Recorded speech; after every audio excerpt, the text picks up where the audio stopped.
La conversión de Saulo de Tarso. Y habiendo caído todos nosotros en tierra, oí una voz que me hablaba, y decía en lengua hebrea: Saulo, Saulo, ¿por qué me persigues? Dura cosa te es dar coces contra el aguijón. Hechos 26 horas y 14 minutos. Cuán maravillosa es la condescendencia que indujo al Salvador a fijarse en un ser despreciable como Saulo. Entronizado en los altos cielos, en medio de las melodías eternas de los redimidos, y de los seráficos sonetos de los querubines y de todas las huestes angélicas, es extraño que el Salvador se inclinara desde su dignidad para hablarle a un perseguidor. Ocupado como está, tanto de día como de noche, en argumentar la causa de su propia iglesia delante del trono de su Padre, únicamente la condescendencia le llevó, por decirlo así, a suspender su intercesión para hablar personalmente con uno que había jurado ser su enemigo. Y, qué admirable gracia movió al corazón del Salvador a buscar a un hombre como Saulo, que había proferido amenazas en contra de su iglesia. ¿Acaso no había encerrado a hombres y mujeres en la prisión? ¿Acaso no los había forzado a blasfemar el nombre de Jesucristo en cada sinagoga? Y ahora el propio Jesús interviene para que Saulo entre en razón. Ah, si hubiese sido una centella la que vibró en su prisa para alcanzar el corazón del hombre, no nos habríamos sorprendido. O si los labios fruncidos del Salvador hubiesen pronunciado una maldición, no nos habríamos asombrado. ¿Acaso él mismo no había maldecido en vida al perseguidor? ¿No había dicho: cualquiera que haga tropezar a alguno de estos pequeños que creen en mí, mejor le fuera que se le colgase al cuello una piedra de molino de asno, y que se le hundiese en lo profundo del mar? Pero ahora el hombre que fue maldecido con ese lenguaje, iba a ser bendecido por el mismo a quien había perseguido, y aunque sus manos estaban manchadas con sangre, y ahora llevaba la comisión en sus manos de encerrar a otros en la prisión, y aunque había cuidado las ropas de quienes habían apedreado a Esteban, a pesar de todo ello, el Señor, el Rey del cielo, se dignó hablar personalmente desde los más altos cielos para llevarlo a sentir la necesidad de un Salvador, y para hacerlo partícipe de la fe preciosa. Yo afirmo que esta es una maravillosa condescendencia y una gracia incomparable. Pero, amados, cuando recordamos el carácter del Salvador, no debería sorprendernos que hiciera eso, pues ha hecho cosas mayores. ¿Acaso no abandonó los tronos estrellados del cielo, y descendió a la tierra para sufrir, desangrarse y morir? Cuando pienso en el pesebre de Belén, en el cruel huerto de Getsemaní, y en el aún más vergonzoso Calvario, no me sorprende que el Salvador haga cualquier acto de gracia o de condescendencia. Habiendo hecho todo eso, ¿qué podría ser más grande? Si bajó del cielo al Hades, ¿qué mayor condescendencia podría realizar? Si su propio trono permaneció vacío, si se despojó de su propia corona, si su deidad debía ser velada por la carne, y los esplendores de su deidad fueron vestidos con los harapos de la humanidad, ¿qué nos sorprende, pregunto, que haya condescendido a hablar con Saulo de Tarso, para atraer su corazón a él? Amados, algunos de nosotros no nos sorprendemos tampoco, pues aunque no hemos recibido mayor gracia que el propio apóstol, tampoco hemos recibido menor gracia que él. El Salvador no habló con nosotros desde el cielo con una voz audible para otros, pero habló con una voz que nuestra conciencia oyó. No estábamos sedientos de sangre, puede ser, en contra de sus hijos, pero habíamos cometido pecados negros y atroces. Sin embargo, él nos detuvo. No se contentó con cortejarnos ni con amenazarnos, ni se contentó con enviarnos a sus ministros para que nos dieran su palabra de advertencia sobre nuestros deberes, sino que quiso venir él mismo. Y ustedes y yo, amados, que hemos experimentado esta gracia, podemos decir que fue un amor incomparable el que salvó a Pablo, pero no un amor único, pues él nos salvó también y nos ha hecho partícipes de la misma gracia. Hoy tengo la intención de dirigirme especialmente a aquellos que no tienen temor del Señor Jesucristo, sino que al contrario, se le oponen. Estoy muy seguro que no hay nadie aquí que llegue al punto de desear revivir la vieja persecución de la Iglesia. No creo que haya algún inglés, independientemente de cuánto pueda odiar la religión, que desee ver otra vez la hoguera de Smithfield, con su pira consumiendo a los santos. Pueden haber algunos que los odien con igual intensidad, pero aún así, no de aquella manera. El sentido común de nuestra época se opone a la horca, a la espada y al calabozo. Los hijos de Dios, al menos en este país, están libres de cualquier persecución política de ese tipo, pero es altamente probable que haya algunas personas aquí presentes que hacen todo lo posible y se esfuerzan al máximo para provocar a ira al Señor, oponiéndose a su causa. Tal vez ustedes puedan reconocerse si los describo. Raras veces asisten a la casa de Dios, de hecho sienten desprecio por todas las reuniones de los justos, tienen un concepto que todos los santos son unos hipócritas, que todos los que profesan la fe son falsos, y no se avergüenzan de decirlo. Sin embargo, tienen una esposa, y esa esposa suya ha quedado impresionada por las voces del ministerio, a ella le encanta ir a la casa de Dios. Y únicamente el cielo y su corazón saben cuánto dolor y cuánta agonía mental han provocado en ella. Cuán a menudo la han vituperado y se han burlado de ella por causa de su profesión de fe. No pueden negar que se ha vuelto una mujer mejor por su fe, se ven obligados a confesar que aunque ella no pueda acompañarlos en todas sus diversiones y juergas, hasta donde es posible, es una esposa amorosa y afectiva con ustedes. Si alguien pretendiera encontrarle algún defecto, ustedes defenderían su carácter con hombría, pero odian su religión y recientemente han amenazado con encerrarla el día domingo. Le dicen que es imposible que compartan la casa con ella si visita la casa de Dios. Además, tienen una pequeña hija, no objetaban que esa niña asistiera a la escuela dominical, pues eso la ponía fuera de su camino el día domingo, cuando fumaban su pipa en mangas de camisa. Decían que no querían que sus hijos los molestaran, y por tanto se alegraban de enviarlos a la escuela dominical, pero el corazón de esa niña fue tocado, y no pueden evitar comprobar que la religión de Cristo está en su corazón, y eso no les gusta para nada. Aman a la niña, pero darían cualquier cosa para que esa niña no fuera lo que es, darían cualquier cosa por apagar cualquier chispa de religión en ella. Tal vez puedo describirlos con otro caso. Tú eres un patrón. Ocupas una posición respetable. Tienes a muchos hombres bajo tu cargo, y no puedes soportar que alguno de ellos haga una profesión de religión. Otros patrones que ustedes conocen han dicho a sus hombres, hazle como quieras, en tanto que seas un buen siervo, no me interesan tus convicciones religiosas.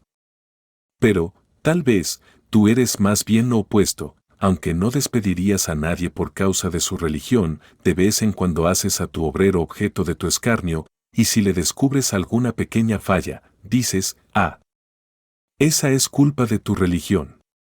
Yo supongo que aprendiste eso en la capilla.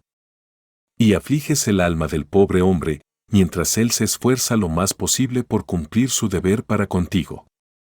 O, tal vez eres un joven empleado en una bodega o taller, y uno de tus colegas recientemente se ha entregado a la religión, se le encuentra orando de rodillas, y como te has divertido con él, ¿no es cierto? Tú y otros amigos se han juntado como una jauría de sabuesos tras una pobre liebre, y siendo él una persona más bien tímida, tal vez no responda nada, o si habla, las lágrimas inundan sus ojos, porque han herido su espíritu. Ahora, este es exactamente el mismo espíritu que encendió los tizones de antaño. Que torturó al santo sobre el potro de tormento. Que desmenuzó su cuerpo y que lo envió, errante, vestido con pieles de ovejas y con pieles de cabras. Si no he descrito con precisión su carácter todavía, podría hacerlo antes de haber concluido. Deseo dirigirme en particular a aquellos que, de palabra o de obra o de cualquier otra manera, persiguen a los hijos de Dios, o si no les gusta una palabra tan dura como perseguir, entonces que se ríen de ellos, que se les oponen, y que se esfuerzan por poner un fin a la buena obra que se está desarrollando en sus corazones. En el nombre de Cristo, en primer lugar, voy a hacerles la pregunta, Saulo, Saulo, ¿por qué me persigues? En segundo lugar, en el nombre de Cristo, voy a reconvenirles, dura cosa te es dar coces contra el aguijón, y luego, si Dios bendice lo que se dice para conmover sus corazones, puede ser que el Señor les dé unas cuantas palabras de consuelo, como lo hizo con el apóstol Pablo, cuando le dijo, levántate, y ponte sobre tus pies, porque para esto he aparecido a ti, para ponerte por ministro y testigo de las cosas que has visto y de aquellas en que me apareceré a ti. Y, entonces, en primer lugar, vamos a considerar que la pregunta que Jesucristo le hizo a Pablo desde el cielo, ha sido hecha a cada uno de ustedes en este día. Primero, noten cuán personal fue la pregunta: Saulo, Saulo, ¿por qué me persigues? Cuando yo les predico, estoy obligado a dirigirme a todos ustedes como una asamblea. No es posible que yo, excepto en raras ocasiones, me dirija a alguien en particular y que describa su carácter, aunque bajo la mano del Espíritu, eso a veces puede suceder, pero en general, estoy obligado a describir el carácter como un todo y tratar con él en grupo. Pero no sucede así con nuestro Señor. Él no dijo desde el cielo: Saulo, ¿por qué me persigue la sinagoga? ¿Por qué los judíos odian mi religión? No, fue más personal que eso: Saulo, Saulo, ¿por qué me persigues tú a mí? Si hubiera sido hecha en términos generales, se habría desviado del corazón del apóstol, habría sido como una flecha que no dio en su blanco, rozando apenas la piel del hombre en cuyo corazón quería enterrarse. Pero cuando vino personalmente: ¿por qué me persigues tú a mí?, no había forma de evadirla. Le pido al Señor que haga la pregunta personalmente a algunos de ustedes. Habrá muchas personas aquí presentes que han experimentado una predicación personal en sus almas. ¿Acaso no recuerdas, querido hermano en Cristo, cuando por primera vez te compungiste de corazón, cuán personal fue el predicador? Yo lo recuerdo muy bien. Me parecía que yo era la única persona en toda la capilla, como si una negra pared me rodeara y yo estuviera encerrado allí con el predicador, algo así como los prisioneros en la penitenciaría, cuando cada uno se sienta en un cubículo y no puede ver a nadie sino al capellán. Yo pensé que todo lo que decía iba dirigido a mí, estaba persuadido que alguien conocía mi carácter y se lo había descrito al predicador y le había contado todo, y que me había seleccionado a mí personalmente. Vamos, pensé que había fijado sus ojos en mí, y tengo razones para creer que así lo hizo, pero aún así, dijo que no sabía nada de mí. O, que los hombres oyeran la palabra predicada, y que Dios los bendijera de tal manera mientras están oyendo, que sintieran que tiene una aplicación personal para sus corazones. Pero noten de nuevo, el apóstol había recibido solo alguna información en cuanto al perseguido. Si le hubiesen preguntado a quién perseguía, habría respondido: a algunos pobres pescadores que han estado proclamando a un impostor. Tengo la determinación de reprimirlos. ¿Por qué? ¿Quiénes son ellos? Son los más pobres del mundo. La propia escoria y el desperdicio de la sociedad. Si se tratase de príncipes o de reyes, tal vez les permitiríamos conservar su opinión, pero estos pobres, miserables e ignorantes individuos, no sé por qué se les deba permitir continuar con su apasionamiento. Deben ser perseguidos. Más aún, la mayoría de los que he estado persiguiendo son mujeres, unas pobres criaturas ignorantes. ¿Qué derecho tienen esas personas de poner su criterio por encima del juicio de los sacerdotes? No tienen derecho a tener una opinión propia, y por tanto es muy correcto que yo los haga apartarse de sus insensatos errores. Pero vean bajo qué luz tan diferente Jesucristo hizo la pregunta. Él no pregunta: Saulo, Saulo, ¿por qué perseguiste a Esteban? O, ¿por qué estás a punto de encerrar en la prisión a la gente de Damasco? No.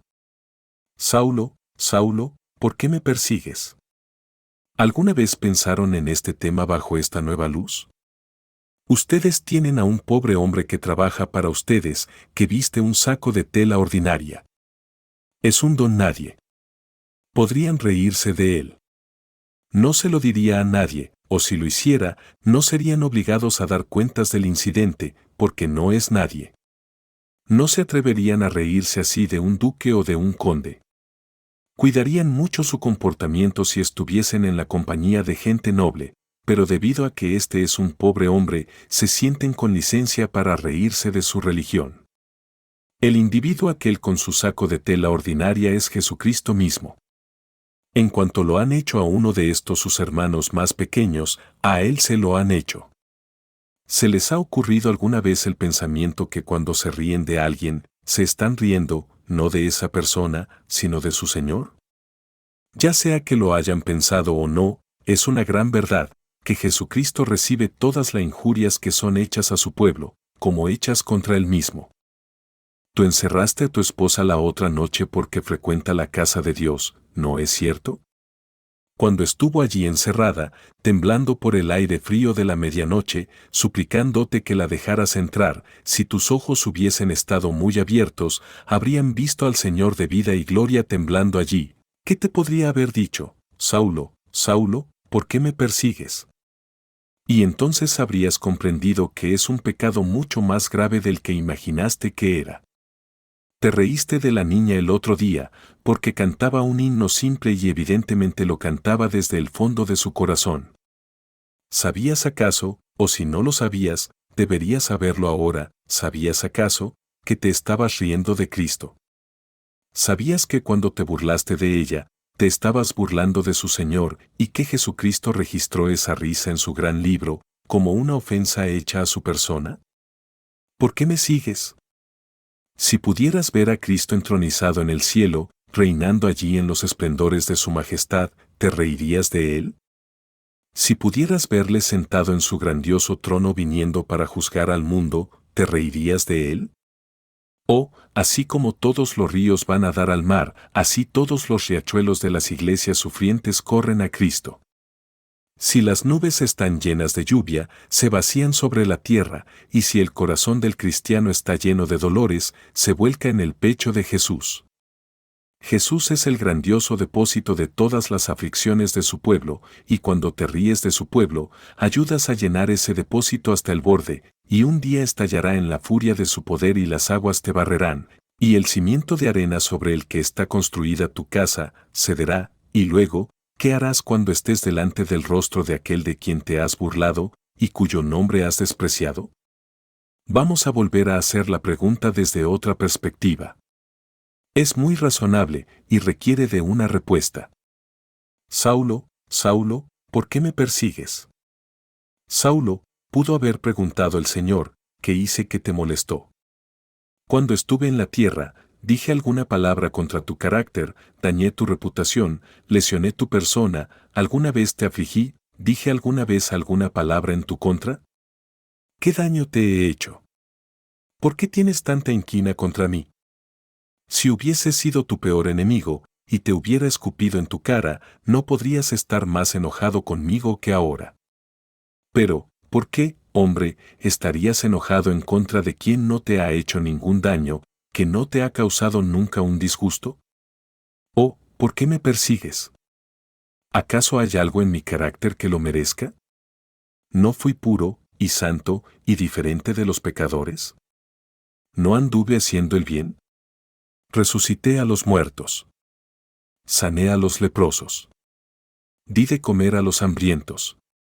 Vestí a los desnudos. ¿Por cuál de todas estas obras me odias? ¿Por qué me persigues?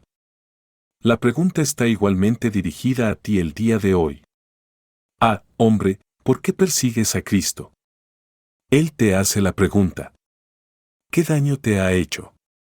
¿Te ha despojado Cristo alguna vez? ¿Te ha robado? ¿Te ha lesionado de alguna manera? ¿Acaso su evangelio te ha quitado, de algún modo, los consuelos de la vida o te ha causado algún daño? ¿No te atreverías a decir eso? Si se tratara del mormonismo de Joe Smith, no me sorprendería que lo persiguieras, aunque no tendrías derecho de hacer incluso eso, pues podría despojarte de tu querida esposa. Si se tratara de un sistema inmundo y lascivo que minara los cimientos de la sociedad, podrías considerarte con el derecho de perseguirlo. Pero, ¿enseñó Cristo alguna vez a sus discípulos que te robaran, que te engañaran o que te maldijeran? ¿Acaso su doctrina no enseña precisamente lo contrario, y acaso no son sus seguidores, cuando son fieles a su Señor y a ellos mismos, exactamente lo contrario de esto? ¿Por qué odiar a un hombre que no te ha causado ningún daño? ¿Por qué odiar una religión que no interfiere contigo? Si tú mismo no sigues a Cristo, ¿en qué te afecta que otros lo sigan? Tú dices que afecta a tu familia, demuéstralo, Amigo, ¿ha afectado a tu esposa? ¿Acaso te ama menos que antes? ¿Es acaso menos obediente? No te atreverías a decir eso. ¿Ha afectado a tu hijo? ¿Es tu hijo menos reverente contigo porque ahora teme a Dios? ¿Es menos afectuoso contigo porque ama a su Redentor más que a nadie? ¿En qué les ha causado algún daño Cristo? Él los ha alimentado con las mercedes de su providencia. Los vestidos que llevan el día de hoy son los dones de su munificencia. Él ha preservado para ustedes el aire que respiran y, ¿le maldecirán por ello? No fue sino recientemente que un ángel vengador tomó el hacha para cortar la higuera, y Dios dijo, «Córtala, ¿para qué inutiliza también la tierra?» Y vino Jesús y puso su mano sobre el brazo del ángel, y dijo, «Déjala, déjala todavía este año, hasta que yo cabe alrededor de ella, y la abone». Él salvó tu vida, y tú le maldices por esto. Tú blasfemas en su contra porque te salvó la vida, y gastas el aliento que su propia gracia te ha dado, maldiciendo al Dios que te ha permitido respirar. No tienes idea de cuántos peligros te ha protegido Cristo en su providencia. No podrías calcular las numerosas misericordias que son derramadas en tu regazo cada hora, pero que tú no ves. Y, sin embargo, maldices al Salvador por misericordias innumerables, por la gracia que tu iniquidad no podrá detener, por un amor que no podrá ser vencido por tus injurias. ¿Por todo eso le maldices? ¡Cuánta vil ingratitud! De verdad le has odiado sin causa y le has perseguido, aunque él te ha amado y no te ha causado ningún daño. Pero permítanme presentarles una vez más un cuadro del Señor, y creo que nunca, nunca lo perseguirán otra vez, si solo le pudieran ver. O, si solo vieran al Señor Jesús, le amarían. Si solo conocieran su valor, no podrían odiarle. Él fue más hermoso que todos los hijos de los hombres. La persuasión moraba en sus labios, como si todas las abejas de la elocuencia hubiesen traído su miel allí, e hicieran de su boca un panal. Él habló, y de tal manera habló, que si un león le hubiera escuchado, se habría echado y le habría lamido sus pies. Oh, cuán amable fue él en su ternura. Recuerden su oración cuando el hierro traspasaba su mano, Padre, perdónalos. Durante toda su vida nunca le oyeron decir una palabra airada contra quienes le perseguían. Él fue ultrajado, pero no devolvió el ultraje. Aun cuando fue llevado como cordero al matadero, enmudeció delante de sus trasquiladores y no abrió su boca. Pero aunque fue más hermoso que los hijos de los hombres, tanto en su persona como en su carácter, fue sin embargo varón de dolores. La aflicción aró su rostro con sus surcos más profundos. Sus mejillas fueron hundidas por la agonía. Ayunó muchos días, y a menudo sufrió de sed.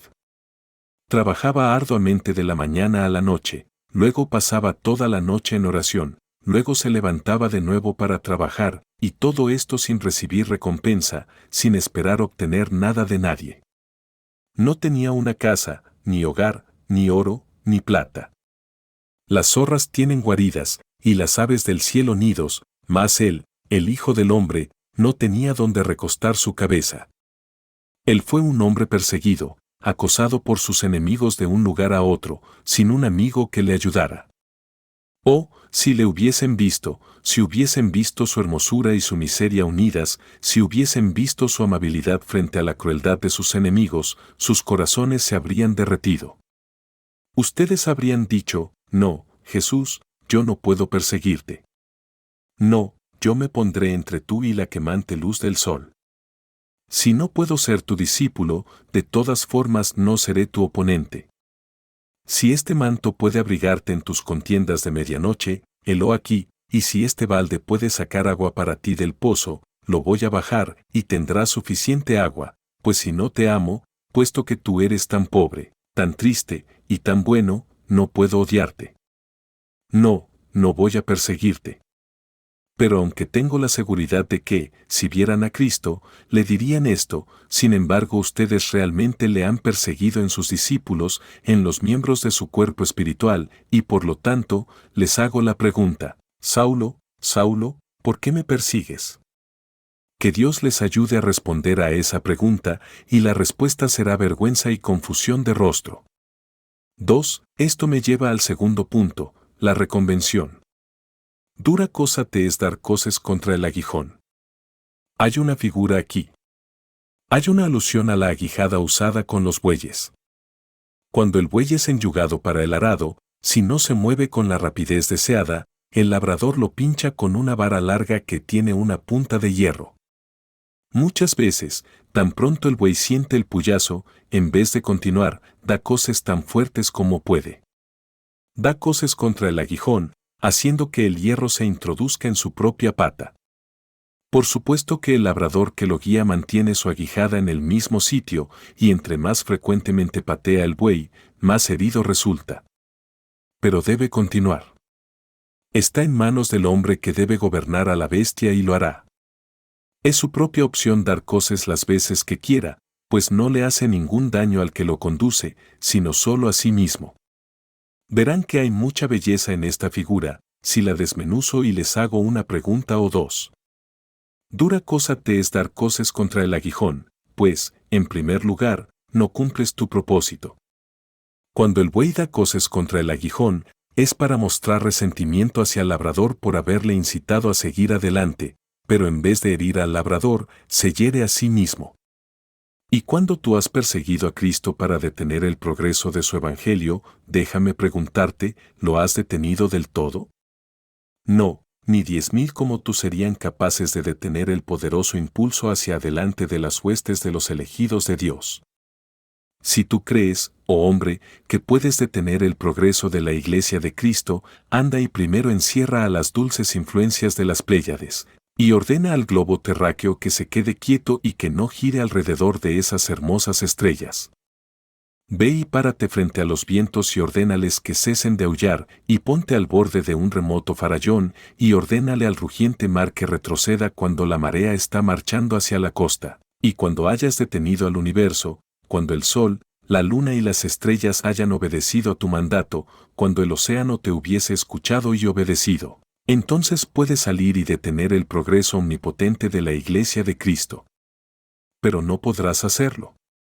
Se levantarán los reyes de la tierra, y príncipes consultarán unidos contra Jehová y contra su ungido, diciendo, rompamos sus ligaduras, y echemos de nosotros sus cuerdas. Pero, ¿qué dijo el Omnipotente? Ni siquiera se levantó para combatir con ellos. El que mora en los cielos se reirá, el Señor se burlará de ellos. Luego hablará a ellos en su furor, y los turbará con su ira. Pero yo he puesto mi rey sobre Sión, mi santo monte. A la Iglesia no le importa todo el ruido del mundo. Dios es nuestro amparo y fortaleza, nuestro pronto auxilio en las tribulaciones. Por tanto, no temeremos, aunque la tierra sea removida, y se traspasen los montes al corazón del mar, aunque bramen y se turben sus aguas, y tiemblen los montes a causa de su braveza. Ah, ¿cómo no has prevalecido contra los ejércitos? ¿Acaso piensas tú, oh hombre insignificante, que en un combate de 1 a 1, si serás capaz de conquistar? Tu deseo puede ser lo suficientemente fuerte, pero ese deseo no se verá cumplido nunca. Puedes desearlo ansiosamente, pero jamás lo lograrás. Pero incluso considerado como un asunto personal, ¿has tenido éxito alguna vez en detener la obra de gracia en el corazón de alguien? Te has reído de tu esposa para que renuncie a su profesión, pero si ella realmente es convertida, nunca te reirás lo suficiente para hacerla desistir. Tal vez has tratado de vejar a tu pequeño niño, pero si la gracia está en ese niño, te reto a ti y a tu Señor el diablo que ahuyenten esa gracia. Ay, jovencito, tú te podrás reír de tu compañero de trabajo, pero él te vencerá en el largo plazo. Algunas veces podrá avergonzarse, pero no lo harás cambiar. Si fuera un hipócrita, lo lograrías y entonces no habría mayor pérdida, pero si es un verdadero soldado de Cristo, puedes soportar mucho más que la risa de un ser cabeza hueca como tú. No debes ni por un momento adularte pensando que te tendrá miedo. Él tendrá que soportar un bautismo de sufrimiento mayor que ese, y no se acobardará por la primera lluvia de tu pobre insensatez maliciosa y digna de compasión. Y en cuanto a ti, amigo comerciante, puedes perseguir a tu empleado, pero comprueba que no lo obligarás a ceder. Vamos, conozco a un hombre cuyo jefe había intentado arduamente obligarlo a que actuara en contra de su conciencia, pero él dijo, no, señor. Y el jefe pensó, bien, él es un siervo muy valioso, pero lo voy a obligar si puedo. Así que lo amenazó diciéndole que si no hacía conforme él quería, lo despediría del trabajo. El hombre dependía de ese trabajo y no sabía qué haría para ganar su sustento diario. Pero le respondió de inmediato con honestidad a su jefe, Señor, yo no tengo ninguna otra opción, lamentaría mucho tener que dejarlo, pues he estado muy contento con usted, pero si llegamos a eso, Señor, prefiero morirme de hambre que doblegar mi conciencia ante nadie. El empleado se fue, y el jefe tuvo que salir corriendo tras él para traerlo de regreso. Y lo mismo sucederá en cada caso. Basta que los cristianos sean fieles, y saldrán airosos. Dura cosa es dar cosas contra ellos, no puedes hacerles daño. Ellos vencerán, serán conquistadores por medio de aquel que los ha amado. Pero hay otra manera de expresarlo. Cuando el buey da coces contra el aguijón, no obtiene ningún bien con ello. Puede patear lo que quiera, pero no se beneficia haciéndolo. Si el buey se detiene y arranca una hoja de hierba, o un poco de heno, vamos, entonces sería sabio, tal vez, al quedarse quieto, pero quedarse quieto para recibir un puyazo y dar coces, simplemente para que el hierro se meta en su carne, es algo más bien insensato. Ahora, yo te pregunto, ¿qué has ganado al oponerte a Cristo? Supón que dices que no te gusta la religión. ¿Qué ganas al odiarla? Yo te diré que ganas.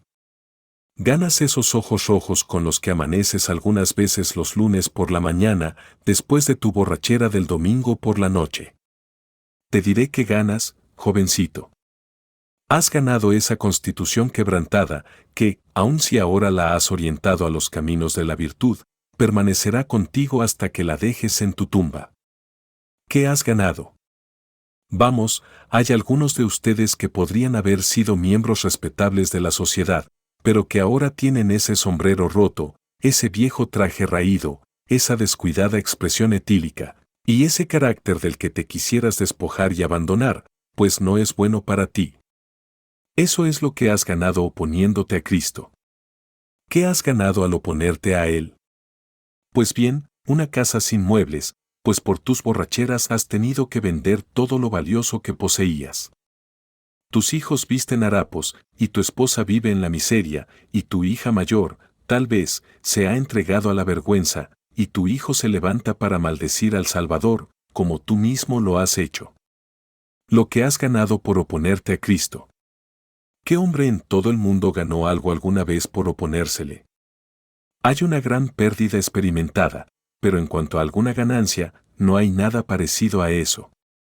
Pero tú afirmas que, aunque te has opuesto a Cristo, todavía eres moral. Otra vez te voy a preguntar, ¿has ganado algo, aún así, por oponerte a Cristo? ¿Piensas que tu familia es más feliz por ello? ¿Te ha hecho un poco más feliz a ti? ¿Sientes que después que te has reído de tu esposa, o de tu hijo, o de tu empleado, puedes dormir más tranquilamente? ¿Consideras que eso será algo que aquietará tu conciencia cuando se aproxime la hora de tu muerte? Recuerda que morirás, y, ¿piensas que cuando estés agonizando, te proporcionará algún consuelo pensar que hiciste lo mejor que pudiste para destruir las almas de otras personas? No, debes confesar que es un pobre juego. No te estás beneficiando por ello, pero tú mismo te estás haciendo mucho daño. Ah, borracho, prosigue con tu borrachera, y recuerda que cada episodio alcohólico deja una plaga tras de sí, que tendrás que resentir algún día. Es placentero pecar hoy, pero no será placentero cortar su cosecha mañana. Las semillas del pecado son dulces cuando las sembramos, pero el fruto es aterradoramente amargo cuando lo almacenamos al final. El vino del pecado sabe dulce cuando lo tragamos, pero es hiel y vinagre en las entrañas. Tengan cuidado, ustedes que odian a Cristo y se oponen a su evangelio, pues tan ciertamente como el Señor Jesucristo es el Hijo de Dios, y su religión es verdadera, Ustedes están apilando sobre su cabeza un cargamento de males en vez de obtener algún bien. Saulo, Saulo, ¿por qué me persigues? Dura cosa te es dar coces contra el aguijón. Si Cristo hubiera querido, Voltaire, quien lo maldijo, habría podido ser un segundo apóstol Pablo. No habría podido resistir a la gracia soberana si Cristo lo hubiera determinado así. Si alguien le hubiera dicho al apóstol Pablo cuando iba camino de Damasco, que un día se convertiría en un predicador del cristianismo, sin duda se habría reído de eso como de una tontería sin sentido, pero el Señor tenía la llave de su voluntad y Él la manejó como quiso. Y así sucederá contigo si Él ha decidido que seas uno de sus seguidores, si, como el eterno mandato reza, la gracia todopoderosa conquista a ese hombre. La gracia todopoderosa te conquistará y el más sangriento de los perseguidores será convertido en el más valeroso de los santos. Entonces, ¿por qué me persigues? Tal vez estás despreciando al mismo Salvador que un día amarás, estás tratando de derrumbar la misma casa que un día tratarás de construir. Tal vez estás persiguiendo a los hombres que llamarás tus hermanos y hermanas. Es siempre recomendable que un hombre no llegue tan lejos, que luego no pueda regresar respetablemente. Entonces no vayan tan lejos en su oposición a Cristo, pues en cualquier momento puede ser que estés muy contento de encorvarte a sus pies. Pero tenemos esta triste reflexión: si Cristo no te salva, tú debes continuar. Tú podrás dar coces contra el aguijón, pero no te podrás ir de sus dominios, podrás dar coces contra Cristo, pero no puedes quitarlo de su trono, no puedes arrastrarlo fuera del cielo. Podrás dar coces contra Él, pero no podrás impedir que te condene al final. Te podrás reír de Él, pero con tus risas no podrás evitar el día del juicio. Podrás mofarte de la religión, pero todas tus burlas no podrán eliminarla. Podrás burlarte del cielo, pero todas tus mofas no acallarán ni una sola nota de las arpas de los redimidos. No, es lo mismo con coces que sin coces, no hay ninguna diferencia excepto para ti mismo. Oh, cuán insensato debes ser, puesto que perseveras en una rebelión que es dañina únicamente para tu propia alma.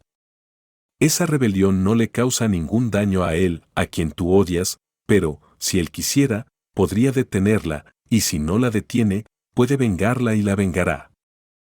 3. Y ahora concluyo dirigiéndome a ciertas personas cuyos corazones ya han sido tocados. ¿Sientes esta mañana tu necesidad de un Salvador? ¿Estás consciente de tu culpa por haberte opuesto a Él y te ha dado el Espíritu Santo la voluntad de confesar tus pecados? ¿Estás clamando, Dios, sé propicio a mí, pecador? Entonces tengo buenas noticias para ti. Pablo, que perseguía a Cristo, fue perdonado. Él dice que era el primero de los pecadores, pero obtuvo misericordia. Tú también la obtendrás. Es más, Pablo no solo obtuvo misericordia, también obtuvo honor. Fue llamado a ser un honroso ministro del Evangelio de Cristo, y tú puedes serlo también. Sí, si te arrepientes, Cristo puede usarte para atraer a otros. Me sorprende cuando veo cuántos de los peores pecadores se han convertido en hombres utilizados por el Señor. ¿Ves allá a John Bunyan? Está maldiciendo a Dios. Sube al campanario y toca la campana el día domingo, porque le gusta hacerlo, pero cuando la iglesia está abierta, él está practicando el juego de boló sobre el pasto.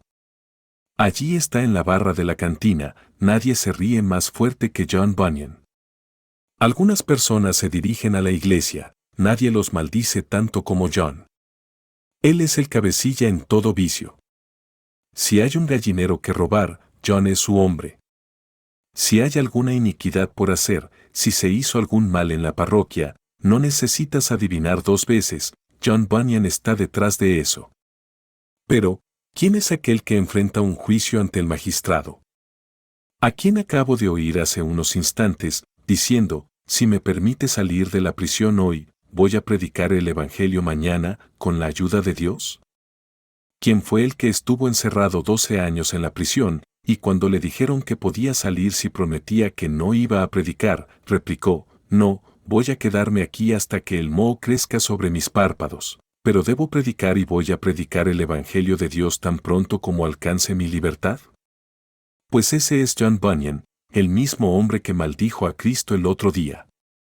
Un cabecilla del vicio se ha convertido en el soñador glorioso, en el propio líder de los ejércitos de Dios. Mira lo que Dios hizo por él, y lo que Dios hizo por él, lo hará por ti, si te arrepientes ahora y buscas la misericordia de Dios en Cristo Jesús. Él puede hacerlo, Él quiere hacerlo, no dudes más. Oh, confío en que me estoy dirigiendo a personas que han odiado a Dios, pero que son, sin embargo, los elegidos de Dios, que le han despreciado, pero que son comprados con sangre, que han dado coces contra el aguijón, pero que la gracia todopoderosa sacará adelante. Algunos que se han entregado a lujurias bestiales, que un día vestirán sus ropas blancas y correrán sus dedos por las cuerdas de las arpas de oro de los espíritus glorificados en el cielo. ¡Qué felicidad es tener tal evangelio para predicarlo a tales pecadores! Cristo es predicado al perseguidor. Ven a Jesús a quien has perseguido. Ven, y sé bienvenido, pecador, ven. Y ahora, aguántenme un momento para dirigirme a ustedes otra vez.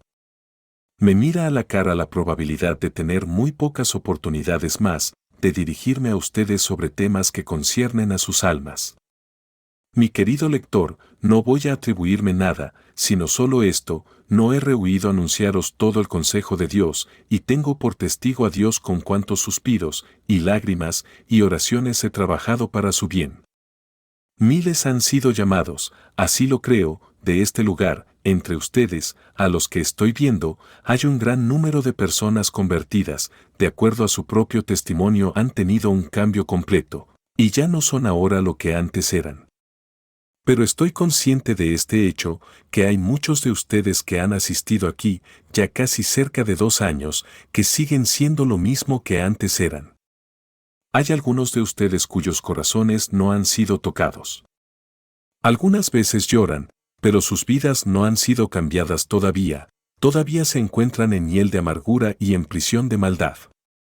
Bien, señores, si no me volviera a dirigir a ustedes de nuevo, hay un favor que les pido.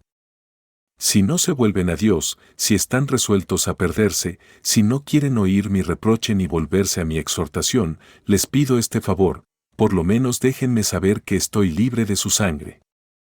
Creo que deben confesar eso. No he rehuido predicar del infierno con todos sus horrores, hasta el punto que se han reído de mí, como si siempre predicara al respecto.